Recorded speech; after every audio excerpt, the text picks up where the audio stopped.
हर हर महादेव, हर हर महादेव, हर हर Mahadev.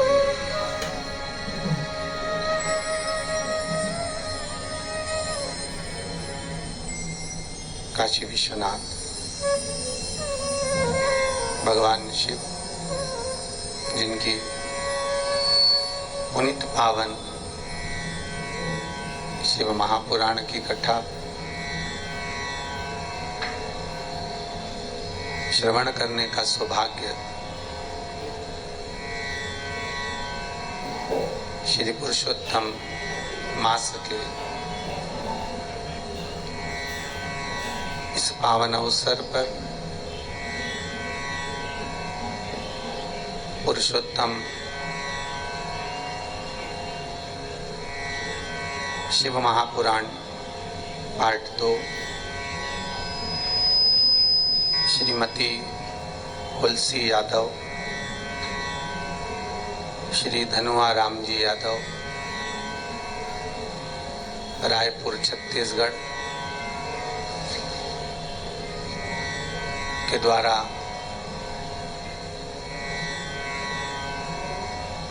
Online इस पावन कथा को श्रवण करने का सौभाग्य अपने सबको मिला है। भूत भावन भूतेश्वर भगवान शिव करुणा सागर शंकर की करुणा हुई,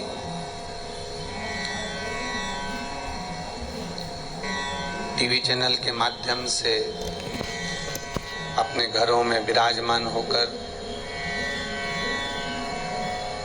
फेसबुक यूट्यूब पर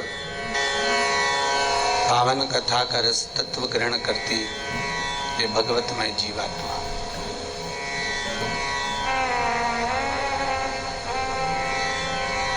बहुत बहुत साधु धन्यवाद श्रीमती तुलसी यादव, श्री धनुआ राम जी यादव, रायपुर वालों को, जो भगवान की पावन कथा के आप मुख्य यजमान बने। उनकी प्रतिनिधि करते हुए पूजन में विराजमान ब्राह्मण जोड़ा श्री नंद किशोर जी शर्मा, सपत्नी, कहीं भगवान शंकर की करुणा होती है तब जाकर शिव की कथा श्रवण करने का सौभाग्य मिलता है।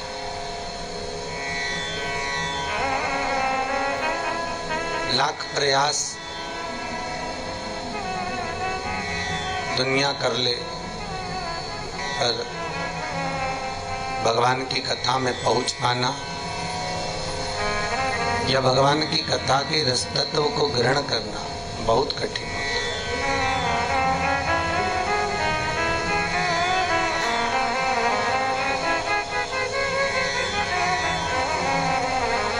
शंकर की करुणा का सुख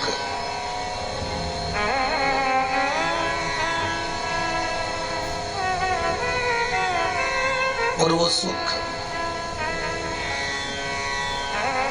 दुनिया में कहीं प्राप्त नहीं हो सकता जो शिव की शरण से प्राप्त होता है।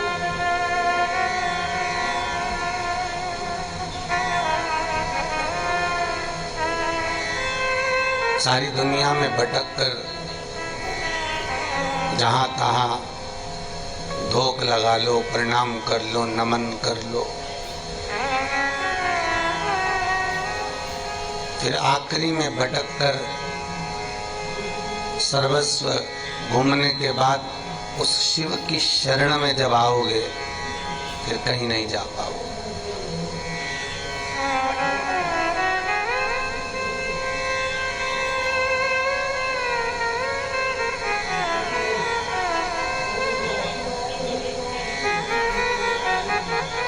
शंकर मृत्यु लोक के देव हैं, भगवान विष्णु वैकुंठ के देव हैं, भगवान ब्रह्मा ब्रह्म लोक के, इंद्र इंद्र लोक के, पर मृत्यु लोक का जो देव अधिदेव है वो महादेव है।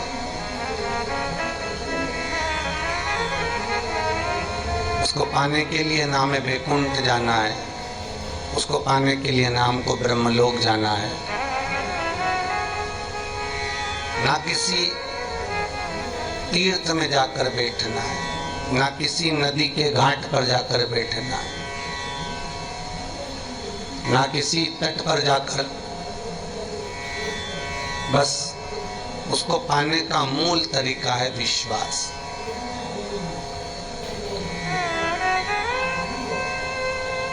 एक तरफ सुनार की दुकान है, एक तरफ लोहार की दुकान है।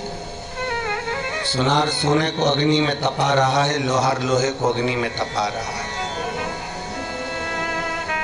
सुनार सोने को अग्नि में तपाकर कूटता है, लोहार लोहे को अग्नि में तपाकर कूटता है। सुनार सोने को अग्नि में तपाकर कूटता है, पर सोने के कूटने की आवाज नहीं आती। पर लोहार लोहे को जब कूटता है तो लोहा मंडी में देखना, लोहारों की दुकान पर देखना कितनी तेज आवाज आती है। सुनार जब कूटता है तो सोना कूटने की आवाज ही नहीं आती, लोहा कूटता है तो आवाज आती है।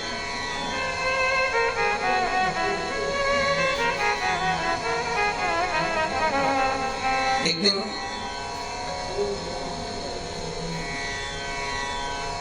सोने ने लोहे से पूछा, भाई लोहा ये बता, मैं भी धातु तू भी धातु, मैं पीला तू काला, मुझे भी तपाया तुझे भी तपाया, मुझे भी कूटा तुझे भी कूटा। पर एक बात समझ में नहीं आती कि मैं कूटने पर आवाज नहीं करता, पर तू कूटने पर इतनी आवाज क्यों करता है। तब लोहे ने कहा, सुन सोने, बात इतनी सी है, सोना तुझे जो कूट रहा है वो लोहे का हथौड़ा है, और मुझे जो कूट रहा है वो लोहे का हथौड़ा है। सोना, जब दूसरा चोट देता है तो सहन किया जा सकता है, पर अपना ही अपने को चोट देता है तो आवाज तो निकल ही जाती है, बद्दुआ तो निकल ही जाती है। दूसरा गाली देगा चल जाएगा, पर अपना कोई गाली दे, अपना ही रहकर कोई अपशब्द कहे, ताने दे, वो सहन नहीं हो सकता। शिशुपाल का सिर भगवान कृष्ण ने 100 गालियां पूर्ण होने पर काटा था। 100 गालियां पूर्ण हुई, शिशुपाल का सिर काट दिया।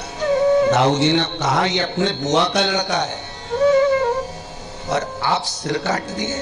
भगवान कृष्ण कहते हैं, दुख तो इसी बात का है कि ये बुआ का है। अगर दूसरे का होता और गाली देता तो मैं सिर नहीं काटता। कि हाथी जाए बाजार में कुत्ता भोके हजार, फिर सिर नहीं कटता।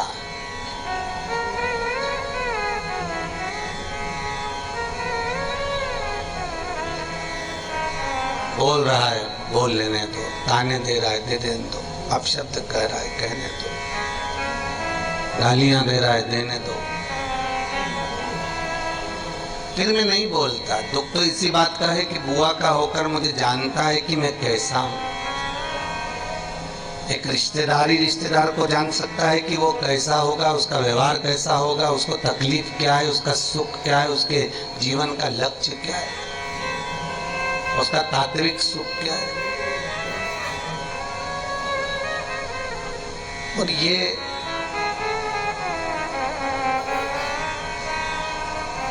मुझे जानने के बाद मुझे गालियां दे रहा है तो ये श्रेष्ठ नहीं है,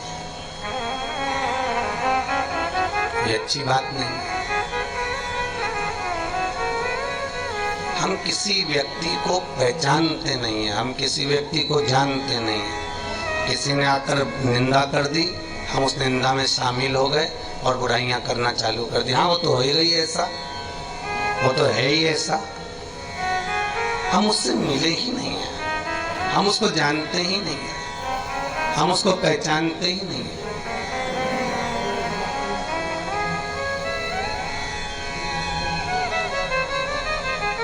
फिर क्यों हम उस निंदा में शामिल हो गए?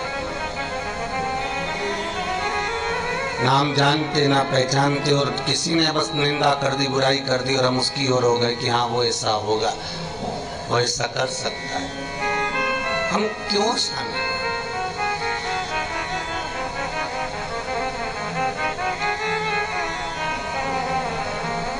देवऋषि नारद भी गायन विद्या में प्रबल हैं, और भगवान शंकर का अनुमोदन करने वाले श्री तुमरुका जी भी गायन विद्या में प्रबल है।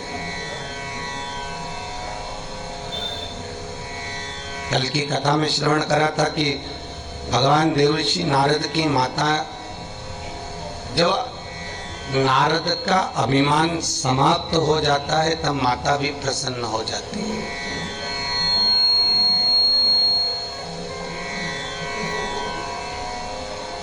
क्योंकि यदि व्यक्ति के जीवन में अभिमत्ता रह गई, अहंकार रह गया, तो भगवान नहीं मिल पाएगा,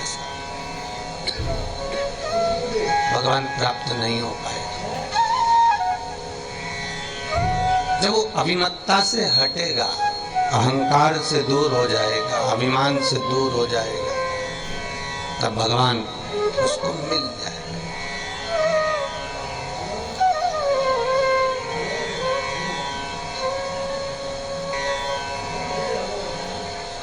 देवताओं की सभा लगी हुई थी। कई लोग प्रश्न करते हैं, गुरुजी आप, हमने कभी जिंदगी में तुमरुका जी का नाम नहीं सुना था, कि तुमरुका है कौन? पर जब से शिव महापुराण की कथा को श्रवण किया है तो तुमरुका जी का जो व्याख्यान सुना है कि तुमरुका जी का नाम लेने वाले का गर्भ ठहर जाता है, तुमरुका जी का स्मरण करने वाले का, नारी का बालक बिना ऑपरेशन के प्रसव हो जाता है। यहाँ तक कहता है शिव महापुराण, यहाँ तक शिव महापुराण की कथा कहती है, यहाँ तक शंकर की कथा वर्णन करती है।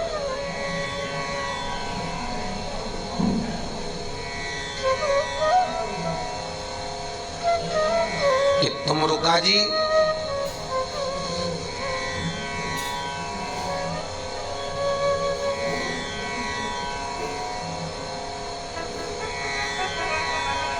जिस स्थान पर बैठकर भजन करते थे,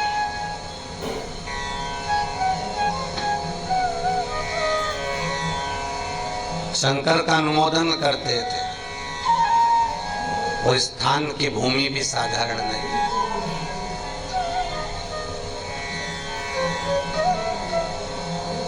वो स्थान भी सरल नहीं है, वो स्थान भी सहज नहीं।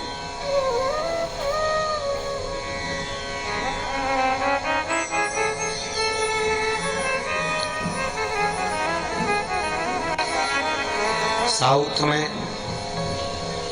हैदराबाद से लगभग 120 किलोमीटर की दूरी पर है श्री तुमरु मंदिर, तुमरेश्वर जी का मंदिर, तुमरुका जी का मंदिर, तुमरु झील।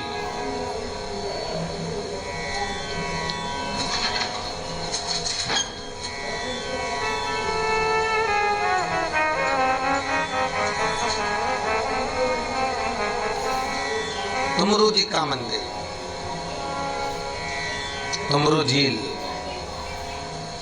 लगभग हैदराबाद से जाएंगे तो 142 से 140 किलोमीटर की दूरी पर पड़ेगा। भगवान का वो साधारण देवऋषि नारद का कोई मंदिर,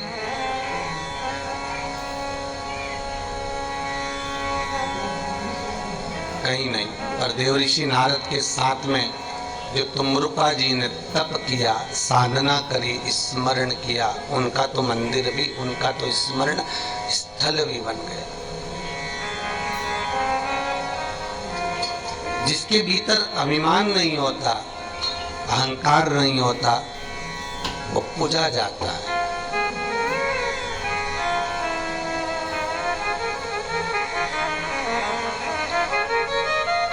रावण और राम दोनों की राशि भी एक है, दोनों शिव के उपासक भी हैं, दोनों की साधना भी प्रबल है, दोनों की भक्ति भी प्रबल है। बस अंतर है तो केवल इतना सा कि राम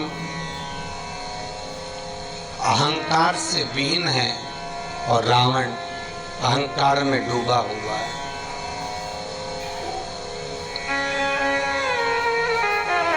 रावण अभिमान में संजोया हुआ है, अभिमान में डूबा हुआ है, और राम अभिमान से दूर, बहुत दूर।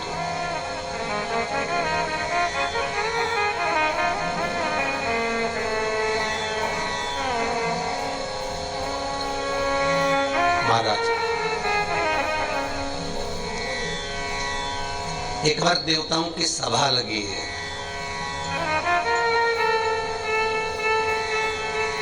और उन देवताओं की सभा में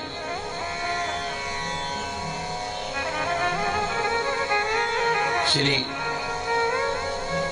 कश्यप और प्रभा के पुत्र तुमरुका जी को देवऋषि भगवान इंद्रदेव लेकर पधारे।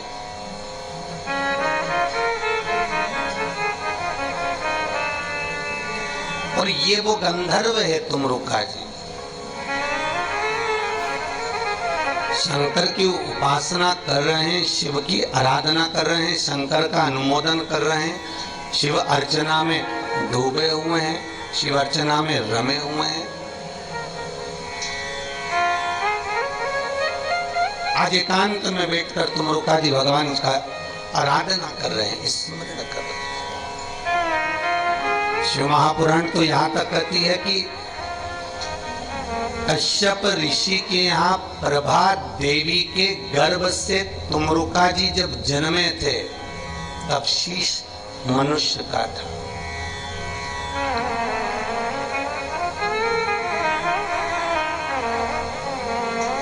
जिन्होंने शिव महापुराण की कथा सुनाई है वो तुमरुका जी का चरित्र चल रहा है।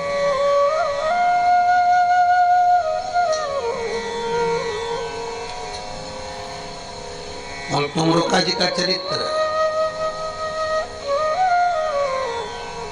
जिसका मात्र एक लोटा पानी तुमरुका जी के नाम से बटकेश्वर महादेव के नाम से शिव पर चढ़ा देने पर पात्र में झेलकर मात्र प्रदोष में स्नान कर लेने पर सफेद चर्म रोग, किसी की चमड़ी सफेद हो जाती है, किसी की चमड़ी काली पड़ जाती है, किसी का शरीर में दाने दाने चट्टे चट्टे पड़ जाते हैं, उसका शरीर तक अच्छा हो जाता है मात्र 3 प्रदोष में।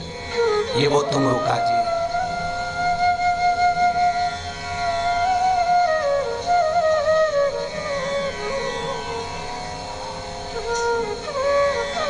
आयुर्वेद में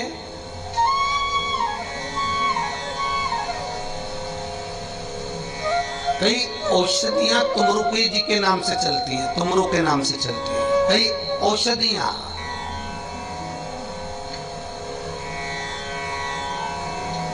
मात्र तुमरु के नाम से औषधियों का भी निर्माण हुआ है।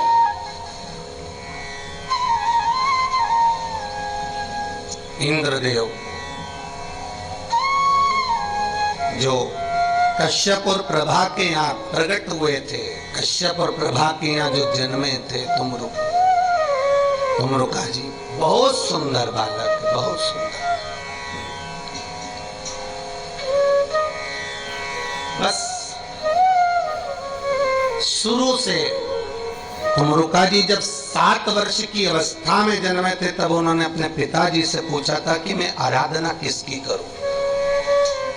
आज के समय में बच्चा जन्म लेकर पूछता है कि मम्मी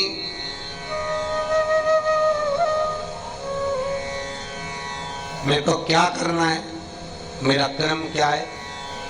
मैडम ने मुझे ये पढ़ने को दिया है, सर ने मुझे ये दिया है, ट्यूशन वाली मैडम ने ये दिया है। पर तुमरुका जी जन्म लेने के बाद में अपने पिता कश्यप बाबा से पूछते हैं कि मुझे ये बता दो कि मैं आराधना किसकी करूं, मैं अर्चना किसकी करूं।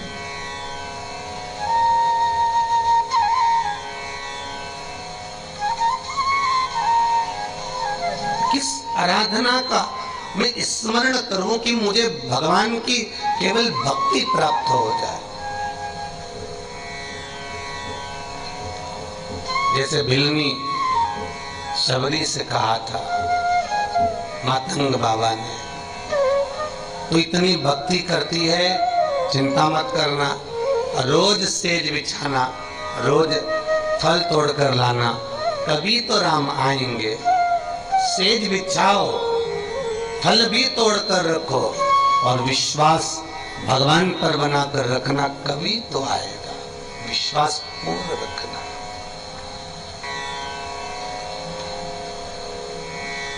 आएगा जरूर।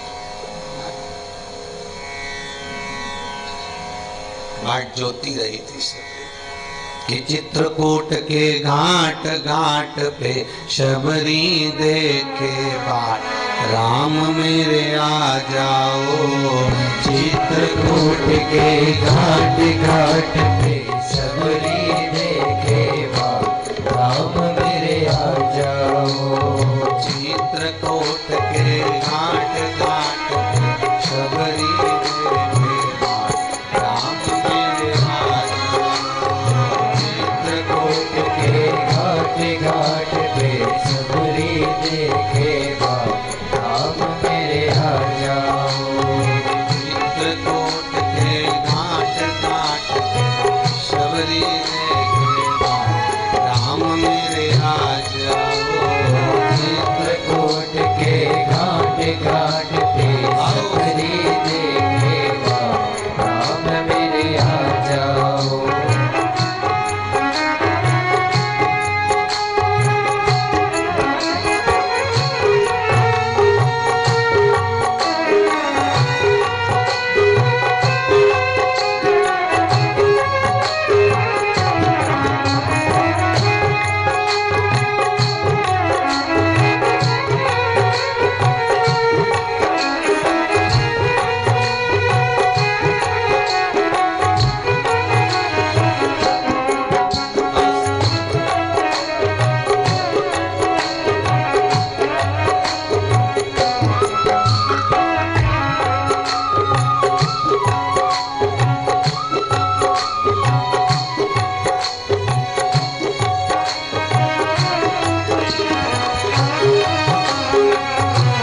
भगवान की बाट जोती है, इंतजार करती है, निवेदन करती है और उनकी प्रतीक्षा करती है।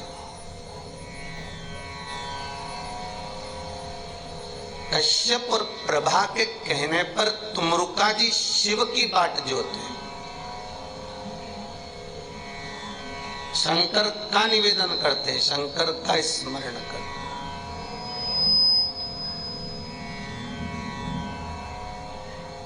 कि कैसे भी बस शिव मिल जाए, शंकर कैसे भी प्राप्त हो जाए। और फिर निवेदन करूंगा, विश्वास है तो भगवान है, और विश्वास नहीं मानो तो गंगा माहू, ना मानो तो बहता पानी।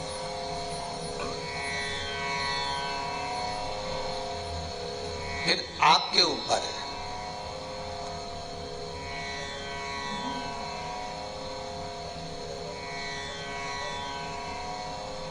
समीर जी के पास एक मैसेज है बक्सर बिहार से, कोई रामदयाल जी मिश्रा। मैं टीवी चैनल वालों से कहूंगा कि वो मैसेज अवश्य दिखाएं। उसमें बक्सर बिहार वाले मिश्रा जी कहते हैं,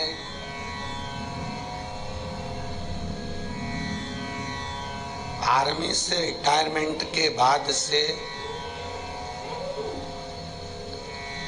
4 महीने पहले तक का जो जीवन हमारा निकला,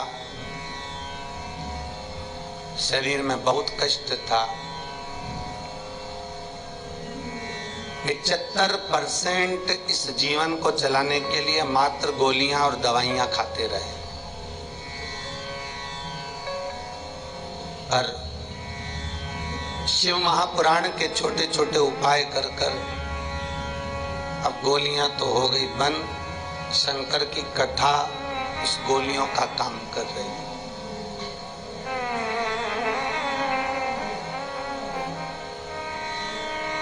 आपका स्मरण,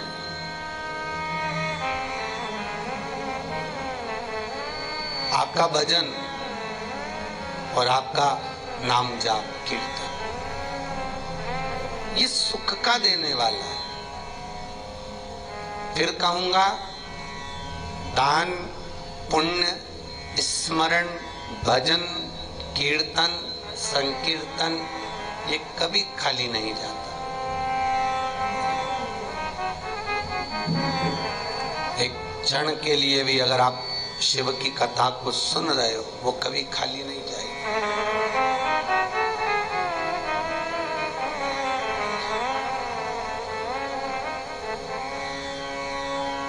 संपूर्ण जीवन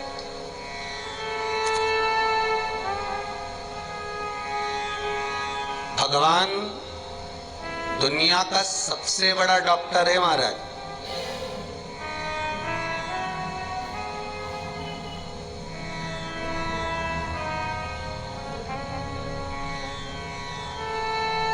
भोलेनाथ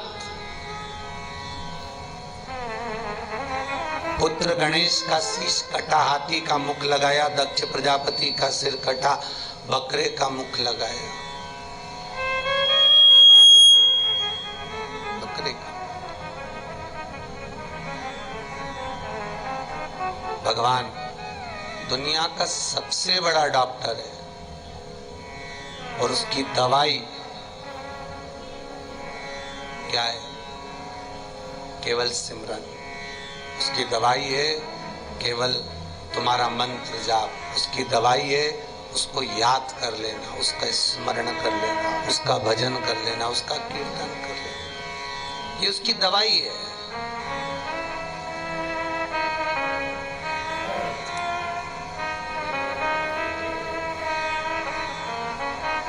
कोरोना महामारी ने मौत का भी समय बदल दिया है। कोरोना महामारी ने मौत का समय बदल दिया। ना तुलसी ना गंगा जल मरने वाले को मिल रहा है। कितने मर रहे हैं हॉस्पिटल में, किसको तुलसी और किसको गंगा जल मिल रहा है। कोरोना महामारी ने मौत का समय बदल दिया। ना तुलसी, ना गंगा जल, ना किसी का कंधा, ना कहीं विश्राम, ना राम नाम सत्य, वो भी नहीं मिल पा रहा। बस सीधा पैकिंग करा, शमशान भेज दिया और आग लगवा दिया।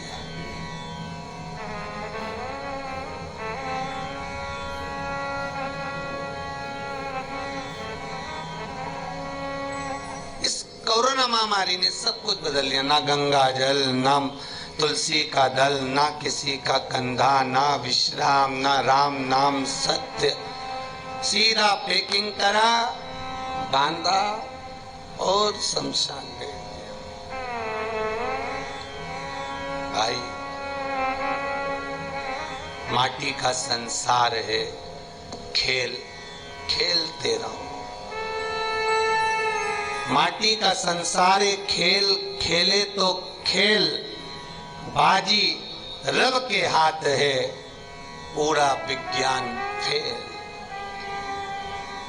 इतने बड़े बड़े डॉक्टर, साइंटिस्ट, इतने बड़े बड़े वैज्ञानिक, इतने बड़े बड़े डॉक्टर, हर राष्ट्र का, हर देश का, हर प्रांत का, हर प्रदेश का, विश्व का एक एक डॉक्टर, एक एक रिसर्च सेंटर, सब शून्य पड़े हुए हैं। उसके आगे सब शून्य है।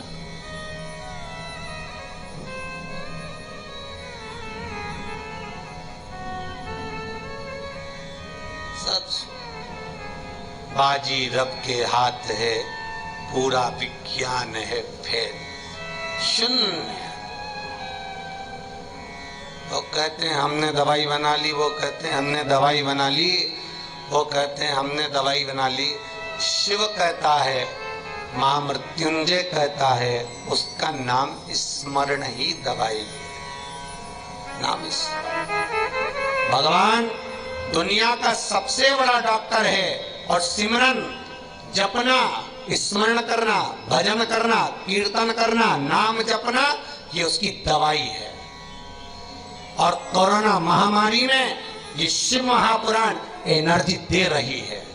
जो ये टीवी के सामने बैठकर मोबाइलों पर आप जो कथा सुन रहे हो, ये एनर्जी दे रही है, आपका विल पावर मजबूत कर रही है कि डरना नहीं, शिव तुम्हारे साथ है, हारना नहीं, शंकर तुम्हारे साथ है।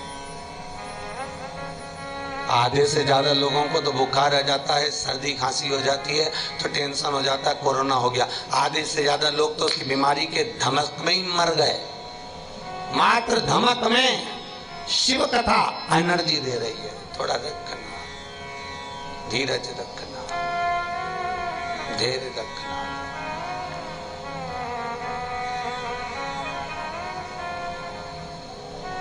थोड़ा संभालो इस जीवन।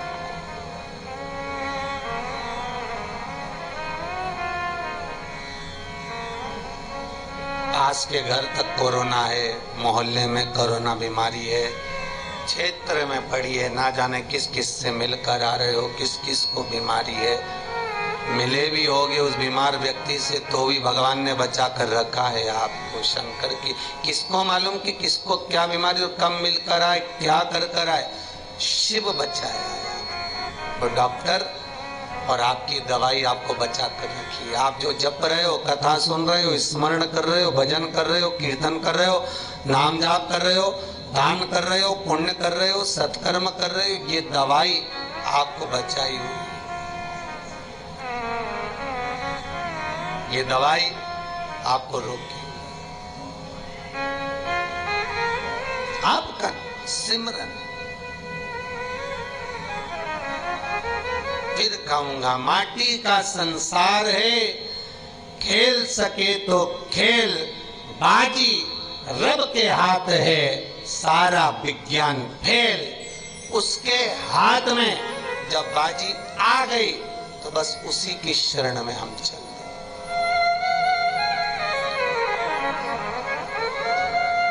21 मार्च के पहले ही बीमारी फैल चुकी थी महाराज विदेशों में।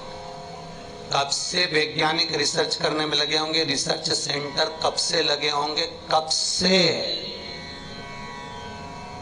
6, 7, 5, 6 महीना मार्च से जोड़ लो तो भी 6 महीना होने जा रहे, तो हाथ में औषधि नहीं लग पाई है। विचार करो।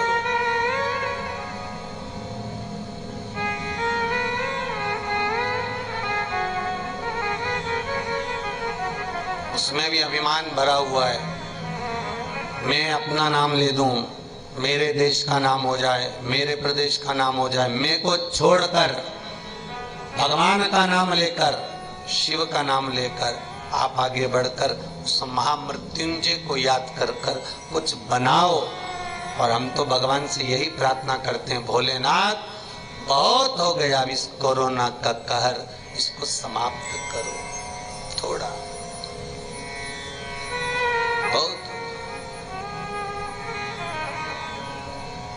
बहुत हो गए। कोरोना का कहर उठे भारी, मेरो हाथ पकड़ लो त्रिपुरारी। इतना भार हो गया, इसको समाप्त करिए।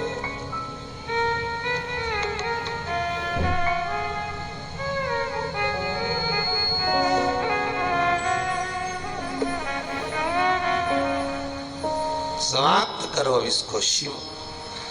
और मेरा पूरे राष्ट्रवासियों से, राष्ट्र क्या इस टीवी चैनल के माध्यम से भारत में ही क्या देश और विदेश में बैठे हुए ऑनलाइन कथा को श्रवण कर रहे सभी मेरे भारतवासियों से निवेदन है, आप भी बाबा शंकर से प्रार्थना करो कि अब इस बीमारी को समाप्त करो साहब। तड़प रहे हैं लोग, मर रहे हैं, हाहाकार मच गया चारों तरफ। युवान से युवान, जवान से जवान, 30, 40, 50 साल के लोग ऐसे मरते चले जा रहे। अब कोई अच्छा काम कर रहे हैं, डॉक्टर दिन रात सेवा कर रहे हैं, उनको भी तकलीफ। कोई गवर्नमेंट में पुलिसकर्मी सेवा दे रहा है, उनको भी तकलीफ। कोई अन्य सेवा दे रहे हैं, उनको भी तकलीफ। बाबा अब थोड़ा सा अब कृपा कर दो मेरे विश्वनाथ, बहुत हो गया, करुणा। अब तो कुछ ऐसी कृपा कर दो, ऐसा चमत्कार कर दो कि अब ये बीमारी समाप्त हो। आप सब प्रार्थना करना, आप सब निवेदन करना। अभी तक अपने लिए मांगा है, अब उससे संसार के लिए मांग लो।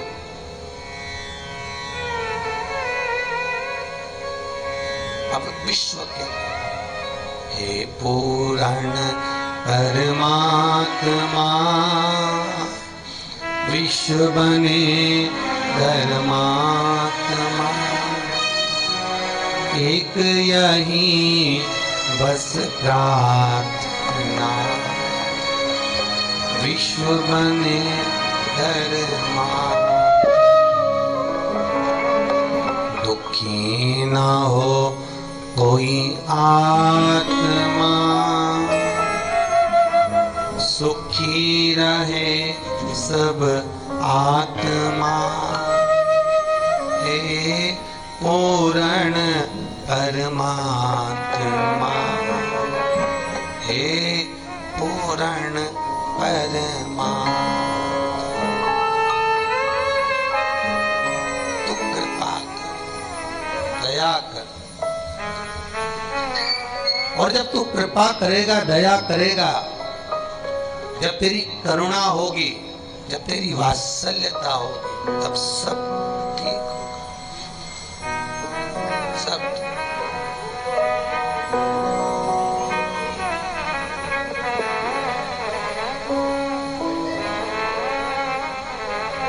कई लोगों के फोन आते हैं, महाराज, गुरुजी, किसी की भाभी हॉस्पिटल में, किसी का भाई, किसी का पिता, किसी का ताऊ, किसी का चाचा, किसी का काका पड़े हुए।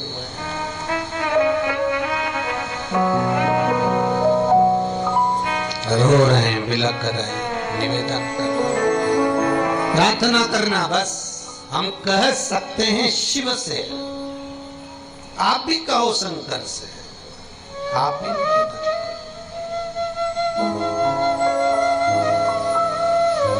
बस उससे प्रार्थना करते।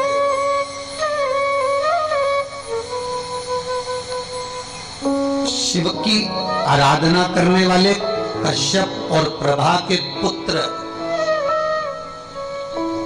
तुमरुका जी भगवान की भक्ति का स्मरण करने के लिए, शिव की आराधना करने के लिए बैठे हुए शिव आराधना।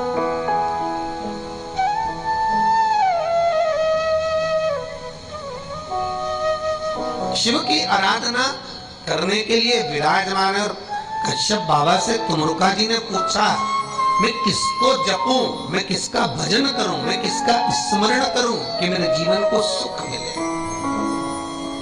मुझे भक्ति का भाव प्रबल।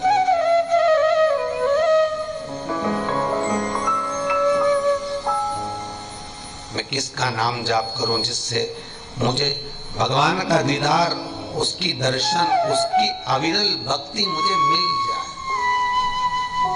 मैं जपूं तो जपूं किसको? कहा।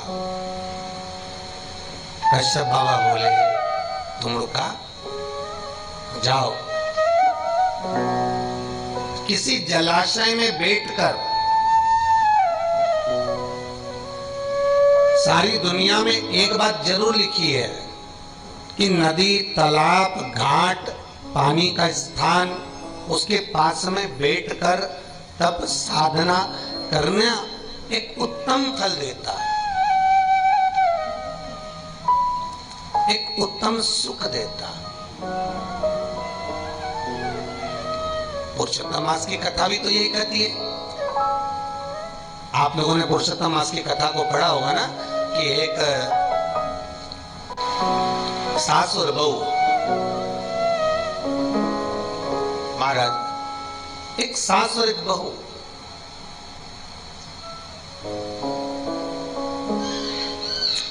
और वो सास और बहू, जिसमें बहू कुछ जानती नहीं है, अज्ञान है, अनभिज्ञ है, उसकी अज्ञानता है, बहू कुछ नहीं जानती। सास आज बहू से कह रही है, बेटा सुन। बहू ने पूछा, क्या मां? कल से पुरुषोत्तम मास लग रहा है, कल से पुरुषोत्तम मास है। तो मां, बेटा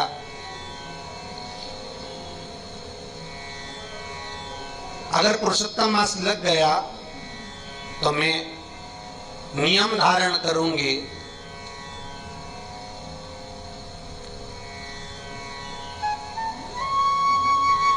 धारण, पारण और नारायण, ये 3 नियम मैं धरूं पुरुषोत्तम मास।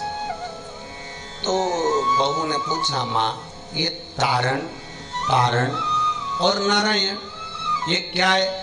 सास ने कहा, तारण मतलब किसी नदी में, घाट पर, तालाब में, कोई पुष्करणी में, कोई अच्छी पवित्र नदी में स्नान, वो तारण। पारण आकर पाठ करना, रामायण पढ़ना, गीता पढ़ना, स्मरण करना, पूजन करना, ये पारण। और नारायण मतलब तुलसी के वृंद में जाकर दिया लगाना और भगवान की भक्ति को धारण करना, शिव का स्मरण करना, ये नारायण। अब सास ने बहू से कहा, सुन मेरा व्रत भी रहेगा, पूजन भी करूंगी, पर तू घर में रहना हो। अब बहू ने कहा, मां मैं भी कर लूं? नहीं, जब मैं व्रत रखूंगी, भूखी रहूंगी, तो घर संभालने के लिए कोई तो चाहिए।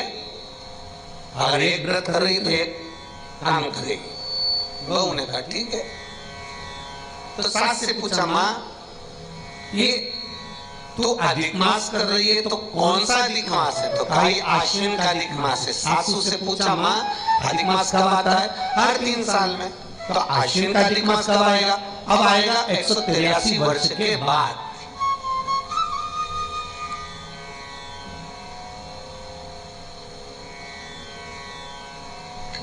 अब बहुत दिनों के बाद आएगा, अब इतनी जल्दी नहीं आने वाला। माँ ठीक है, बहू को सास ने मना कर दिया, ना तो तुम्हें धारण करना है, ना तुम्हें पारण करना है, ना तुम्हें नारायण करना है।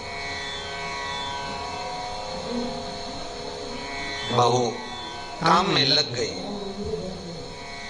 बहू काम में डूब गई और बहू ने नियम बना लिया कि सास जैसे ही नहाने के लिए जाएगी तालाब, ये मुझे नहाने तो देगी नहीं, विवाद अलग करेगी।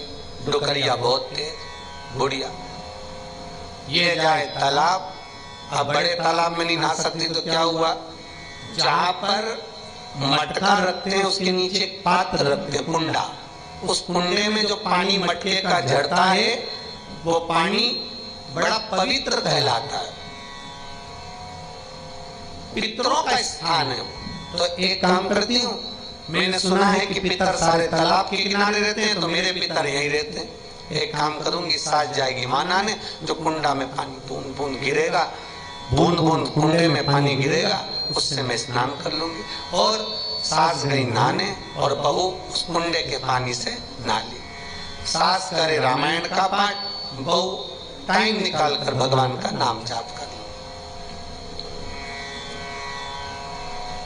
सास तुलसी को दिया लगाए, बहू भी तुलसी को स्पर्श कर ले। दिया लगाऊंगी और सास को मालूम पड़ गया तो स्पर्श कर ले। 1 महीना पूरा हो गया, पूरा 1 महीना।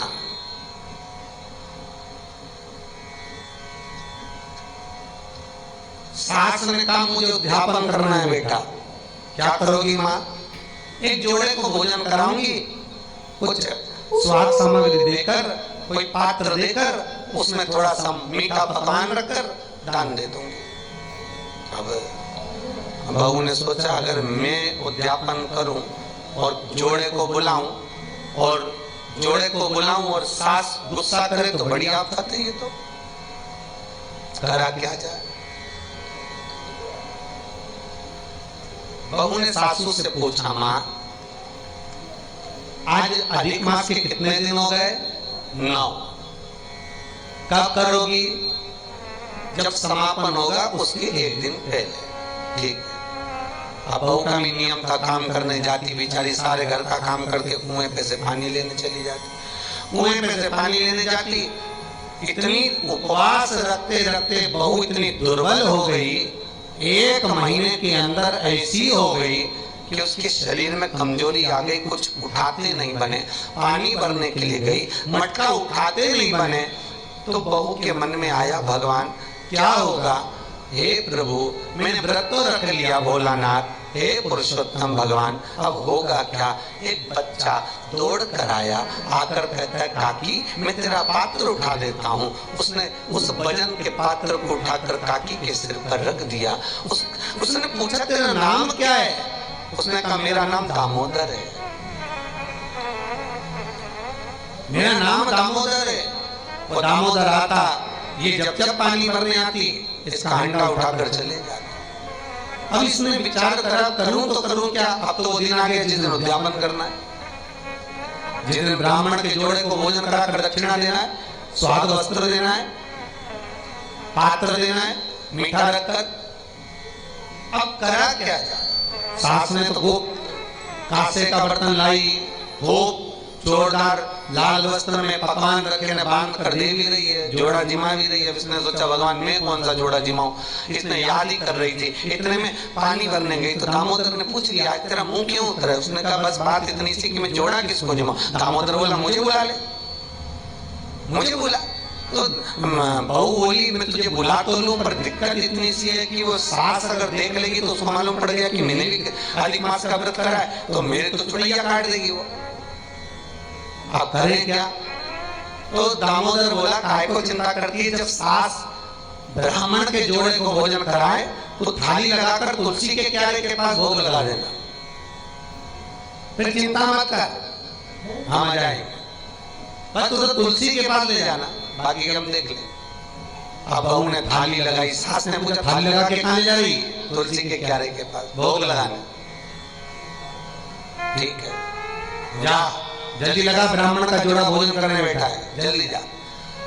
बहू गई तुलसी के क्यारे के पास, भोग लगाकर बोली, ओ दामोदर तेरा भोजन रखा है और सुन थाली लुगाई का भी रखा है, एक के नीचे एक थाली छुपा के लाई हूं, दोनों का रखा है, दोनों खा लेना दामोदर। और थाली मांझ के जाना, बुढ़िया बाहर आ गई तो आपत कर देगी मेरी। सास अंदर भोजन कराई, दामोदर बाहर भोजन करे, साप पत्नी भगवान पधार कर भोजन तो कर लिए। भोजन कर कर उठ कर जब गए, बहू ने कहा था मांझ कर रखना, भगवान ने जो मांझ कर रखी, सास बाहर निकल कर जाती है, क्या देखती है, दो थाली जिसमें हीरे और पन्ने भरे हुए थे, रतन माणिक भरे हुए थे। तो बहू को आवाज लगी, बेटा ये हीरा पन्ना माणिक मोती सोना चांदी आया कहां से, ये रतन कहां से प्राप्त हो गया। बहू दौड़ कर आई, आकर भगवान के चरण देखे तुलसी के क्यारे के पास, तो सास से कहा, माँ तुम बाहर जाकर अधिक मास का उद्यापन कर रही थी, पूजन कर रही थी, स्नान कर रही थी, मैं तुम्हें देख देख कर पीछे पीछे जैसा बन गया वैसा कर लिया। एक दामोदर लड़का मिला था, रोज झंडा उठाता था, मैंने उसी को भोजन का बोला था। सास ने बहू को गले लगा लिया, वो दामोदर नहीं था, वो दामोदर था जो आकर तेरे अधिक मास को, पुरुषोत्तम मास के व्रत को स्वीकार कर लिया है उसने।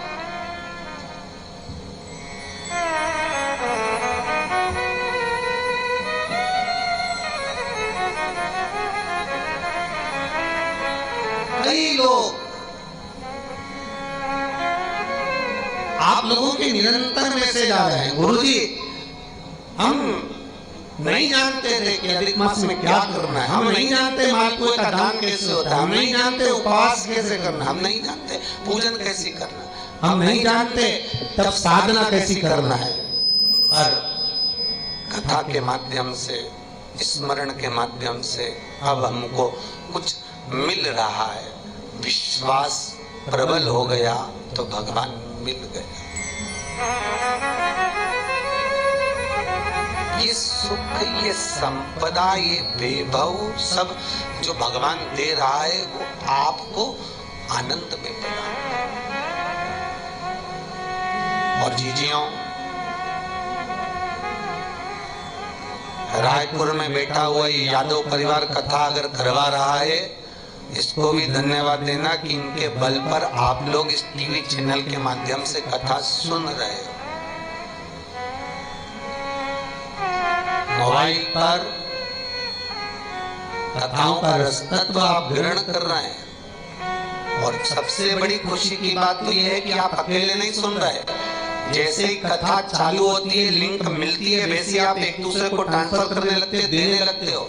और वो लिंक, इस पुरुषोत्तम शिव महापुराण की लिंक इतनी लोग श्रवण कर रहे हैं, इतना श्रवण कर रहे हैं कि महाराज हम क्या वर्णन करें आपका प्रेम। मात्र 12 घंटे नहीं होते और 2-2, 4-4 लाख लोग इसको 12 घंटे के अंदर श्रवण कर लेते हैं मात्र मोबाइल पर। ये आपका प्रेम, ये आपकी करुणा, ये आपका स्नेह शिव के प्रति है। और विश्वास रखना, दुनिया में एक झील ऐसी है जहां बैठकर तुमरुका जी ने साधना करी। तुमरू मंदिर, तुमरू झील, हैदराबाद से 140 किलोमीटर की दूरी पर। और हो सकता है नेट पे सर्च करोगे तो और पास में मिल जाए, आपका रास्ता पास हो जाए तो बात दूसरी है। जहां तुमरू जी ने कश्यप बाबा के कहने पर, कश्यप ऋषि के कहने पर, प्रभा माता के कहने पर तब साधना करी, इतनी तप साधना करी, इतनी तप साधना करी, इतनी तप साधना करी कि तुमरू जी के तप साधना के प्रबल भाव से वहां जल भराता गया, जल भराता गया।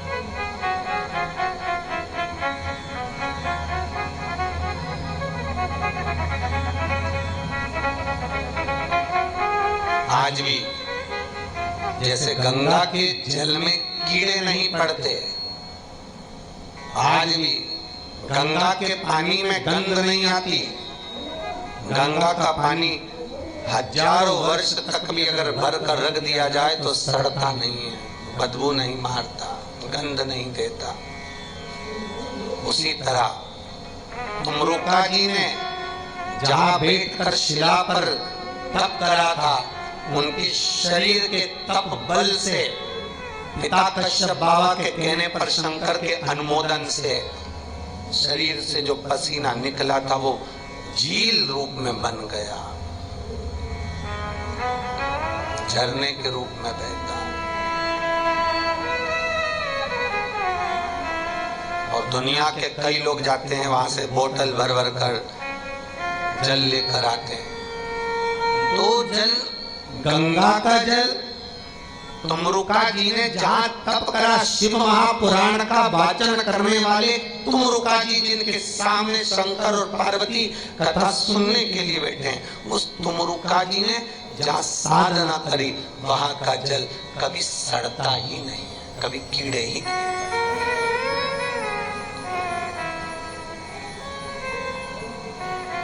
कभी नहीं।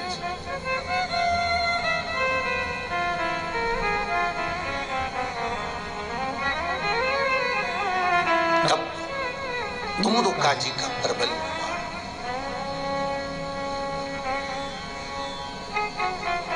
बाल्यावस्था से शिव की आराधना है, बाल्यावस्था से शंकर की आराधना है, तब प्रबल हुआ। कहते हैं शमी के वृक्ष के नीचे, शमी के पेड़ के नीचे, शमी के वृक्ष के नीचे प्रत्येक महीने में शिवरात्रि आती है। हर महीने शिवरात्रि आती है, प्रत्येक महीने में शमी के वृक्ष के नीचे तुमरुका जी का नाम लेकर महाराज एक घी का दिया, उसमें एक काली मिर्च और एक लौंग डालकर घी का दीप जला देने वाले के घर में कभी संपदा की कमी नहीं आती। सत्ता और संपदा की कभी नहीं आती।